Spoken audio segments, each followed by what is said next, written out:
Good morning everyone. So today we are going to start a new topic, that is consumption. You have already heard or studied about consumption in your previous classes. Basically, the words that are used to join two words, या तो दो words को या फिर दो sentences को जोड़ने के जो काम में आते हैं, that are known as consumption. उन्हें हम क्या कहते हैं? Consumption कहते हैं. बेसिकली जो कंजम्पशन है उनका ये काम होता है कि कोई भी जो कॉम्प्लिकेटेड सेंटेंसेस होते हैं या फिर अलग अलग सेंटेंस है उनको मिक्स करके और उनको we make a new sentence by using consumption. उनको यूज करके हम क्या बनाते हैं? कंजम्पशन बनाते हैं. Let's see an example. I like bread and butter. अब मैं बोलती सबसे पहले, अगर यहाँ पे बटर नहीं होता, इफ आई से आई लाइक ब्रेड एंड आई से I like butter. So there are two sentences. I like bread also and I like butter also. दो sentences है. Now we can say that I like bread and butter. I like, मुझे bread भी पसंद है और मुझे butter भी पसंद है. तो हमने दो सेंटेंसेस को हमने क्या किया है? We have converted that sentences into one.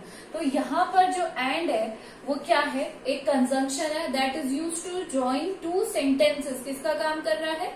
दो सेंटेंसेस को ज्वाइन करने का. Now there are three types of consumption. Consumption के कितने टाइप है? थ्री टाइप्स है. First is coordinating consumption, subordinating consumption and correlative consumption. Basically there are three types of consumption: coordinating, subordinating and correlative. इन्हें हम one by one deeply study करेंगे. सबसे पहले we move to coordinating consumption. Coordinating consumption are those consumption which are used to join same kind of, जो same तरीके के या तो words होंगे या clauses होंगे या phrases होंगे, उन्हें ज्वाइन करने के कौन से काम आते हैं? कोऑर्डिनेटिंग सेंटेंसेस काम में आते हैं, कोऑर्डिनेटिंग कंजम्पशन काम में आते हैं. So coordinating conjunction are basically of four types. चार तरीके के होते हैं. सबसे पहले होता है कोऑर्डिनेट कंजम्पशन ऑफ एडिशन.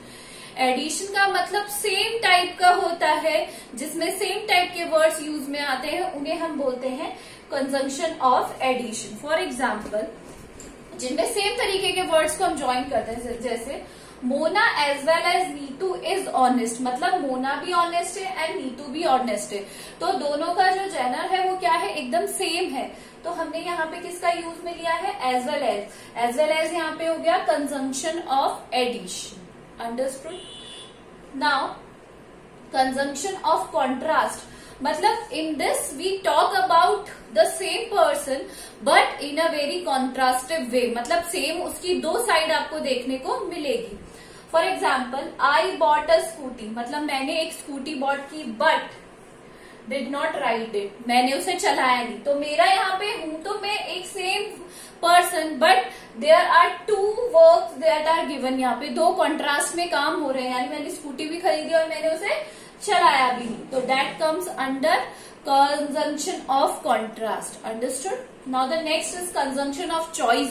मतलब जिसमें हमें क्या करनी पड़ती है? We have a choice, either or, neither or जिसमें हमें चूज करना पड़ता है wisely. That comes under consumption of choice. सबसे पहले एग्जाम्पल देखिए. Either she is fool. या तो वो क्या है? फूल है. या फिर और शी इज इग्नोरेंट. वो क्या है? या फूल है या तो फिर इग्नोरेंट है. तो यहाँ पे आइदर और दोनों क्या है? Part of choice. क्योंकि हमें यहाँ पे चॉइस दी हुई, या तो हम एक अंदाजा लगा रहे हैं कि या तो वो फूल है या फिर इग्नोरेंट है. चीजों को क्या कर रही है? इग्नोर कर रही है. Last one is consumption of logic. मतलब जिसमें हम क्या लगाते हैं? हमारा logic. We use our brain. For example, the baby is crying for milk. Baby is crying for milk. Baby, अब बेबी रो रहा है तो हम यहाँ पे एक अनुमान लगा रहे हैं कि he or she is crying for milk. किसके लिए रो रहा है? He or either he is crying for milk. एक एग्जाम्पल और देखते हैं. I am hungry so I want something to eat. मतलब मैं क्या हूं? भूखा हूं, इसलिए मुझे क्या चाहिए? खाने को चाहिए. तो this all comes under conjunction of logic. So we have done coordinating conjunction जिसके फर्स्ट है addition जिसमें सेम काइंड ऑफ हमें जो वर्ड्स है या फिर सेम काइंड ऑफ पर्सन की क्वालिटीज मिलती है. कंजंक्शन ऑफ कंट्रास्ट जिसमें एक ही पर्सन या एक ही हम तरीके की बात करता है but in a very contrasted way. Third is choice in which we have choice and the fourth one is in which we use our logic.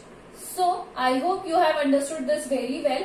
In next class we will do subordinating conjunction and correlative conjunction.